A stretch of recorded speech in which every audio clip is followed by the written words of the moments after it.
ఈ ప్రభుత్వం పైన ఇంకా యుద్ధం మొదలుపెట్టాలి. ఏ అధికారులైతే చట్టాలని అమలు చేయాలో వాళ్ళ చట్టాలని కొంతమంది చుట్టాల్లాగా మార్చితే సివిల్ వార్ ప్రకటించాలి.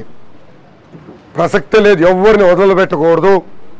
అది కలిసి పోరాటం ఇప్పుడే కాదు, 2024 ఎన్నికల్లో కూడా కలిసి పోరాటం చేయాలని అందరు కలిసి నిర్ణయిస్తాం జరిగింది. అది ఒక మాటలో చెప్పాలంటే ఆంధ్ర రాష్ట్ర చరిత్రలో చాలా కీలకమైన నిర్ణయం. ఈ నిర్ణయం ప్రజల కోసం, ఈ నిర్ణయం ప్రజలు కాపాడేదాని కోసం, ఈ నిర్ణయం భావితరాల ఆంధ్ర ప్రజలు చల్లగా హాయిగా బతికేదాని కోసం. ఈరోజు మేమందరం కలిసికట్టుగా పోరాటం చేస్తాం.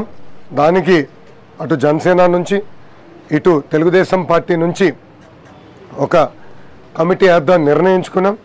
రాబోయే రోజుల్లో ఈ యుద్ధం ఎలా ముందలు తీసుకెళ్లే దాంట్లో చర్చించి కలిసికట్టుగా ఒకే ఒక లక్ష్యంతో ఈ సైకోని శాశ్వతంగా ఆ తాడేపల్లి కొంపలో పెట్టి బయట నుంచి లాకేసే లక్ష్యంతో మేము కలిసి పనిచేస్తామని తెలుపుకుంటూ మమ్ లాంటి వ్యక్తి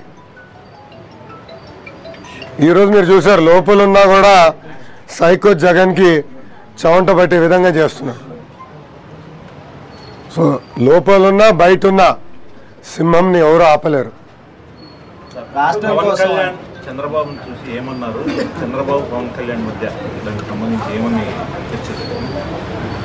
పవన్ కళ్యాణ్ గారు చంద్రబాబు నాయుడు గారు చూసిన వెంటనే ఆయన బాధ ఆవేదన వ్యక్తం చేశారు. ఆయన మంచి మాట అన్నారు. ఈరోజు ఆయన వస్తుంటే హైటెక్ సిటీ నుంచి వచ్చారు. అక్కడున్న భవనాలన్నీ చూసి అరే లక్షలాది మందికి ఆయన ఆనాడు వేసిన పునాది వల్ల ఈరోజు ఉపాధి కలుగుతుంది. నిజంగానే ఆయన ఆనాడు అవినీతి చేయాలనుకుంటే అసలు లక్షల కోట్లు ఆస్తి ఆయన ముందర ఉండే, కనీసం ఒక గజం కొనుక్కోలేదు. అలాంటి వ్యక్తి పైన ఇలాంటి పనికిమాల అవినీతి ఆరోపణ వేసి ఆయన్ని బంధిస్తాం చాలా చాలా బాధాకరం అని ఆయన చంద్రబాబు నాయుడు గారు చెప్తాం జరిగింది. మా అధ్యక్షుడు గారు చంద్రబాబు నాయుడు గారు చాలా స్పష్టంగా కలిసికట్టుగా ఈ ప్రభుత్వం పైన మనం పోరాడాలి. ఇంకో మాట కూడా చెప్పారు, ఈయన సైకో కాదు, ముఖ్యమంత్రి గారు ఈజ్ మెంటలీ అన్స్టేబుల్.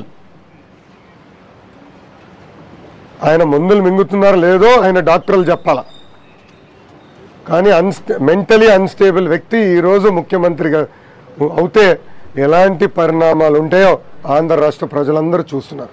ఇది చంద్రబాబు నాయుడు గారు చెప్పింది. సార్ రాష్ట్రం కోసం గతంలో కలిసి పనిచేసాం, మళ్ళీ కలిసి కూడా పవన్ కళ్యాణ్ మెసేజ్ ఇచ్చే ప్రయత్నం అయితే చేశారు. పర్టికులర్ విధానపరమైన అంశాల్లో లోపాలను సరి చేసుకొని ముందుకెళ్తామని కూడా అన్న పరిస్థితి. ఈరోజు అందరం ఈ ప్రభుత్వం చేతిలో బాధితులే కదా. మీడియా మిత్రులపైన కూడా దాడులు జరుగుతున్నాయి. మీడియా